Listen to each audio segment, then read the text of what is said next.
Welcome to another episode of FCS Delivered. I'm Craig Haley, along with co-host Gary Reasons. Now, Gary, the FCS regular season is winding down. There are terrific conference races going on. But one of our co-producers, Seth Biley, was so excited to hear about it that he's having us tape the podcast before the sun is even up. Good morning, Gary. Well, good morning, Greg. And wow, it was a fun day for me yesterday. I got back here. Hey, I'm going to give you a little tease here. I was in the wine country of Northern California, but we'll talk about that here in just a minute. Of course. I mean, that's part of our FCS National Awards on campus. This episode, we will talk a little bit about last week, week 11. We will preview week 12. Of course, Seth Biley and Graham Bell are our co-producers. Now, Gary, one thing before we look back to last week, we've had our first announced FCS coaching changed in 2 more weeks. Mark Farley is going to retire his long run at Northern Iowa. 24 seasons, 182 wins. What a run. He's kind of the patriarch of the Northern Iowa program. What happens when a program loses such a long-time coach? Tell us, the next step. Well, I tell you, he's been there for so long. It seems like that he's been there almost forever. But obviously a former player there, and he ascended to that head coaching role, and it is something that what he has done there. He has put an exclamation point on his career, and really he set the level of expectation very, very high for the Panthers program. And with what they've done, when you have a head coach that is so tenured like he is, it's.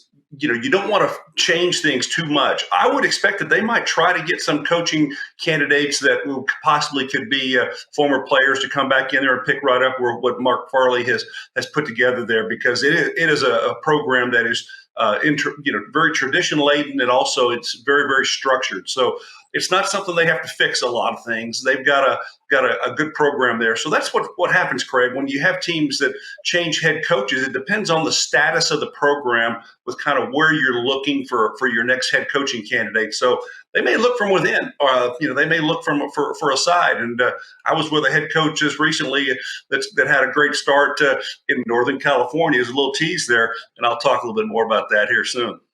Sure. Now, as we look back to this past week, there were 2 top 10 teams that lost. One of them had to, because UC Davis played Montana in a top 10 game, our FCS National Game of the Week. Of course, UC Davis came on top 30-14 at Montana. The Aggies are on a roll with a 9-1 record. Miles Hastings threw 3 touchdowns.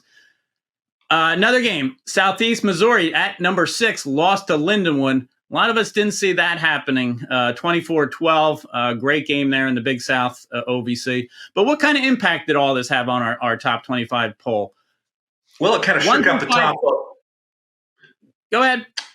Yeah, I was going to say, Craig, it shook up the top of the poll just a little bit there, but UC Davis obviously getting the limelight there with a huge win there over Montana. And when you have those things start to happen here late in the season, which is what we expect, we're going to have changes, subtle little changes, and things are going to move up and down here. The conference races are all about ending. We'll talk a little bit about those here in just a minute. Yeah. Well, we have a new number 6. I mean, I mentioned 1 through 5 stayed the same, but number 6 is now UIW. 7 straight wins to go to 8-2. They're leading the Southland. We had our first conference bid go out. Mercer clinched it in the Southern Conference. They're at least tied for the title. They can finish it off in 2 weeks when they play Furman, but they have clinched the first bid to the FCS playoffs. But these races are really shaping up. Obviously, the SoCon auto bid is already decided, Gary, but the Big Sky, this week's UC Davis at Montana State game, that winner will get the auto bid. The Pioneer League is almost over with Drake, 2 games ahead of everybody else. The Southland UIW is in control. Even the Celebration Bowl picture. I mean, Jackson State Southern, they could clinch their divisions in the SWAC. South Carolina State, all they have to do this week is win the MEAC. They'll win the MEAC bid to this Celebration Bowl. Now, these are kind of decided. I want to know what you think is a great race out there in the FCS, Gary.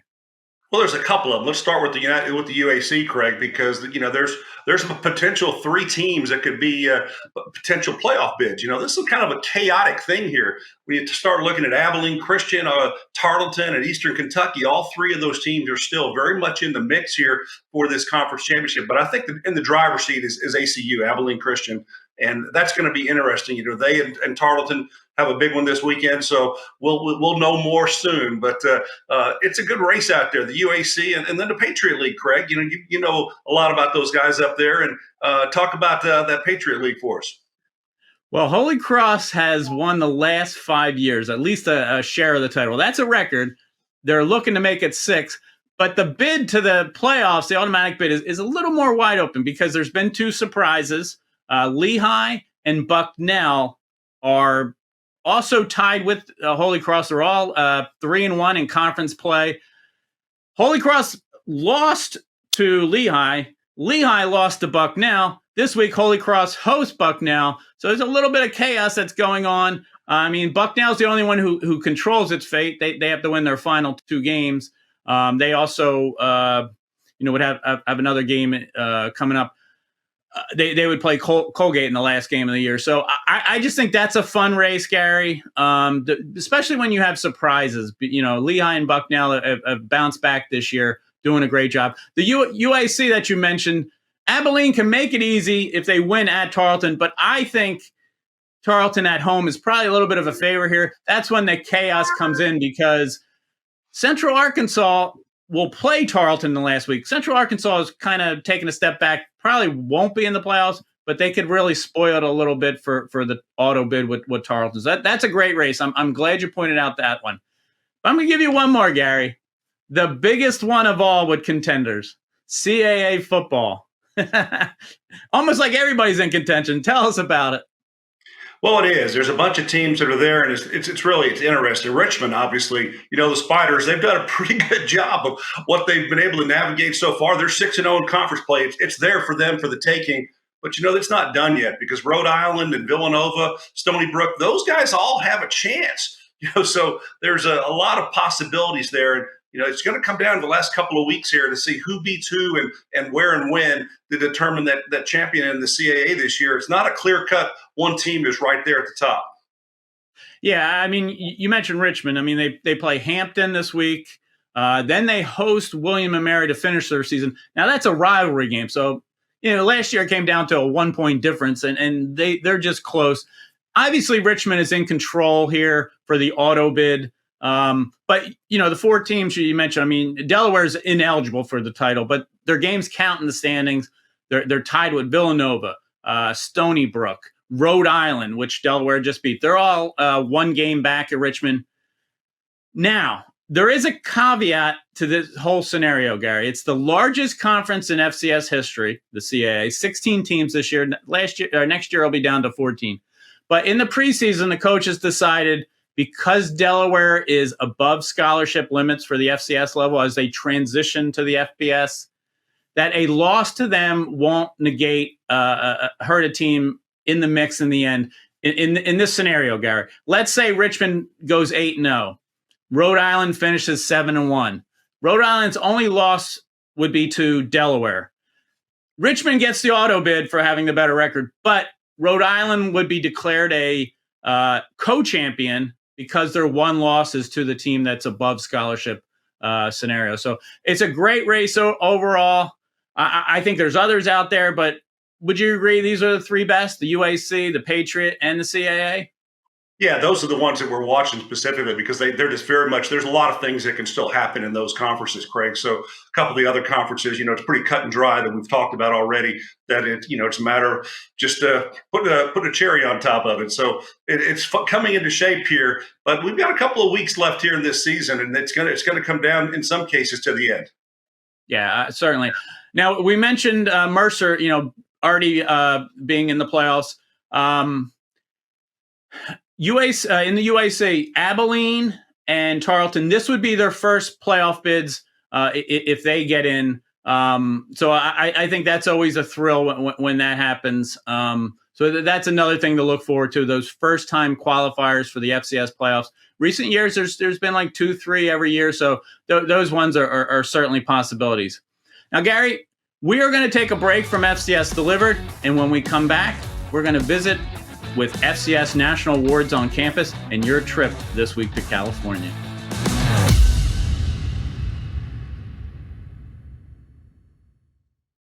Bring rings to beach wedding. FedEx presents Tall Tales of True Deliveries. Just another day on the job. We did this for love. See what we can do for your business. FedEx.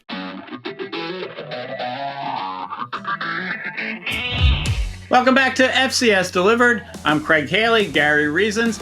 This is segment 2, our FCS National Awards on campus, where we talk about our awards. On Mondays on theanalyst.com, we have 7 weekly award winners, 5 for Stats Perform, 2 for Urban Edge Network's HBCU Plus streaming service. Gary goes out and visits one of those campuses each week. This week, he mentioned he's in California. He's living large. Tell us about it, Gary. Well, Craig, it was a fun trip. I got to fly into Sacramento, really a city that I had never been to before, northeastern California a little bit. It's actually part of the wine country there. It's just kind of a fun place to go, and it's a great university, and it's a pretty cool campus. I like the city of Davis. It is picturesque, and when you get on campus, it is really, really vibrant and beautiful. Lots and lots and lots of bikes there in Northern California. That's the mode of transportation for these students to get around, and it is pretty awesome. The football program is just storied with a whole lot of success, and they've done a great job of building this program. And UC Davis, Craig, is really a higher ed type of education university. It's taking a unique student athlete to come in here, but they have got tremendous players, mostly from the state of California, and they have done a great job building this program. Dan Hawkins, over the last several years, have built this program. New first-year head coach Tim Plow has taken the reins, and they had a great game last week. Obviously, here we have some few highlights of last week's big victory against Montana, and it was an electric environment there against the Grizz. So I tell you, Lan Larison, you just see the kind of magic that he does time in and time out. He is a young man that has a lot of skill, and I asked him up point blank about who does he look at with, who he would like to be like compared to it. He even said Christian McCaffrey, and, he shows those things right there to be a part of it. So I'll tell you, this football team really, Craig, they went in, they won a game in a very difficult place to play in Montana, and they really silenced the crowd in the second half. They took over this football game, and they put a stamp on it, and it was a big win for this program. And Tim Plow did a great job as a first-year head coach of bringing this team together, and he has got a very structured program. It really hadn't changed a lot from what Coach Hawk had put together, but really it's all there. These guys are playing together, and I had a chance to visit with them and present this award. So on behalf of Stats Perform and our partners, FedEx and Urban Edge Network, I would very much like to congratulate UC Davis for being Stats Perform's National Team of the Week for your victory over Montana last week. Let's hear it.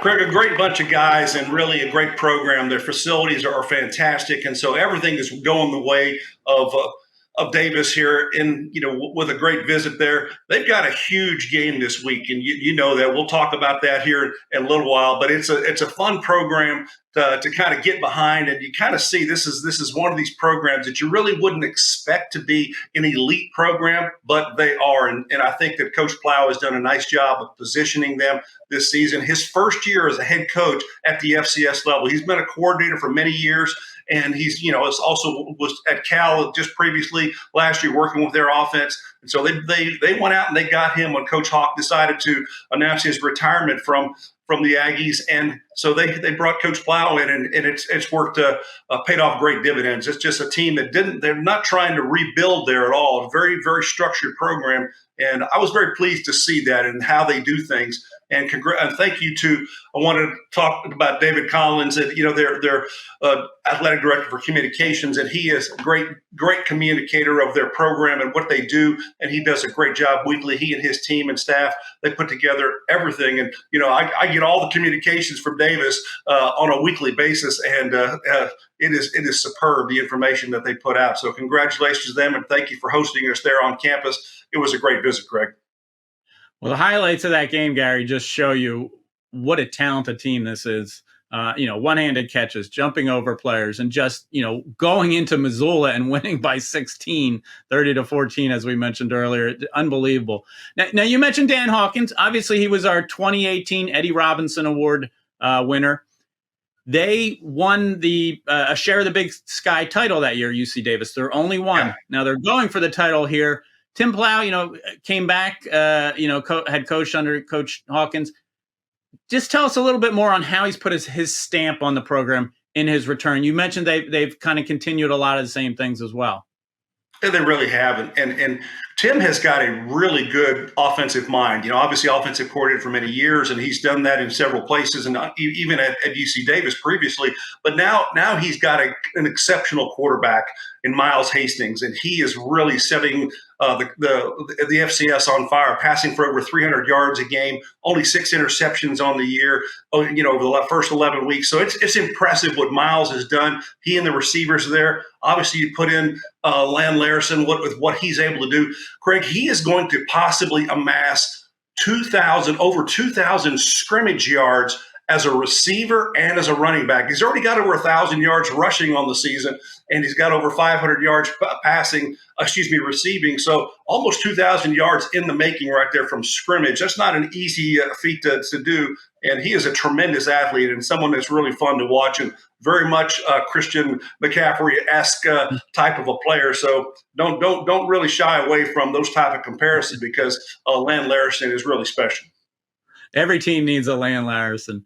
Now, of course, UC Davis is our Stats Reform FCS National Team of the Week. If you go to theanalyst.com, we have all 7 of the Week 11 award winners. Just a great week all around. We look forward to more coming up with your campus visits. Gary, we're going to take a break from FCS Delivered, and when we come back, we're going to have our Pick'em segment.